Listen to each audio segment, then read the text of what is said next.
Halo teman-teman, kembali lagi dengan saya Dani Kevin Saragi, peserta Latsar CPNS Kementerian ATR BPN, gelombang yang keempat, angkatan yang ke-31, kelompok 4. Kembali lagi pada Learning Journal agenda yang ketiga. Hari ini merupakan hari yang ketiga. Pembelajarannya masih dilakukan dengan metode sinkronous dan asinkronous. Pada metode sinkronous, materinya disampaikan oleh Coach Dr. Andus Arwin Baso MM. Suasana pembelajaran sangat-sangat terganggu ya.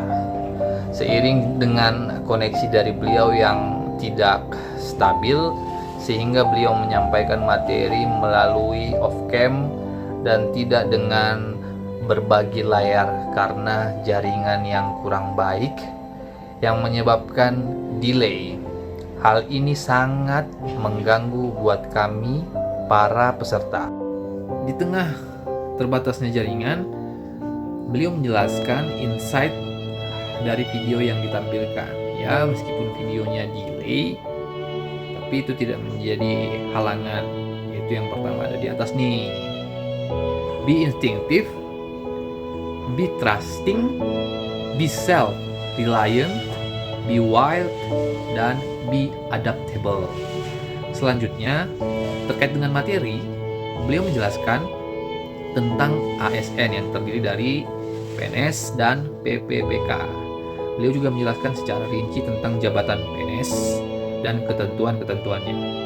Ini juga menyangkut tentang jabatan penata pertanahan.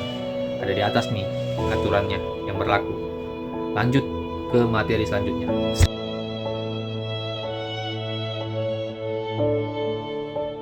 Nah, materi selanjutnya adalah literasi digital atau Bapak Coach mengatakan melek teknologi.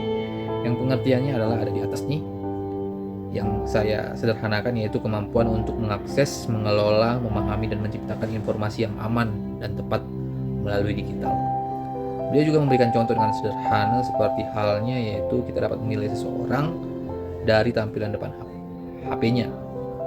Apabila dia membutuhkan scroll untuk hal-hal yang setiap kali dia gunakan, berarti dia minim literasi.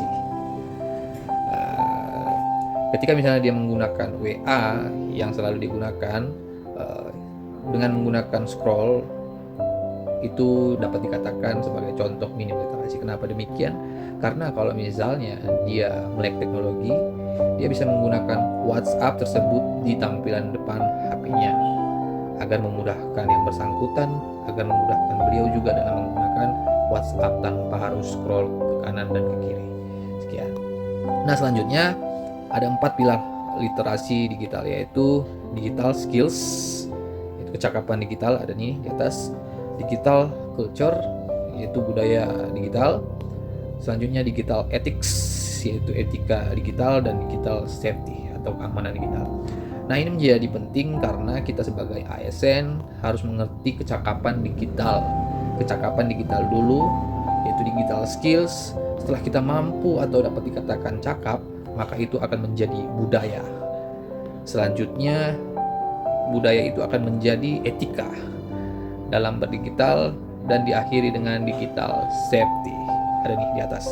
Jadi dia tidak bisa masuk ke digital culture dengan melewati digital skills. Jadi itu bertahap, melalui digital skills dulu, dilanjutkan dengan digital culture, dilanjutkan dengan digital ethics, dan diakhiri dengan digital safety.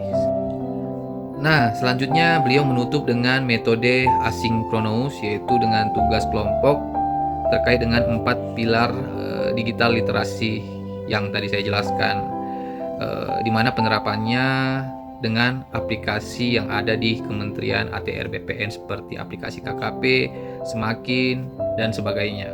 Selanjutnya untuk tugas individu, ya learning journal seperti biasa dengan metode audiens yang ketiga, kategori yang ketiga.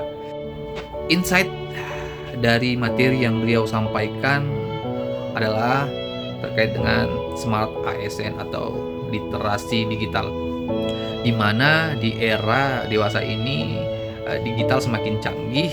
Kita harus menyesuaikan dengan kemampuan kita dalam berdigital, kemampuan kita dalam membudayakan digital tersebut, kemampuan kita dalam menjadikan digital itu menjadi etika, dan kemampuan untuk menjadikan digital itu menjadi keamanan buat kita, supaya kita tidak terseleksi dengan persaingan yang ada dewasa ini, seperti itu. Sekian learning journal dari saya. Terima kasih.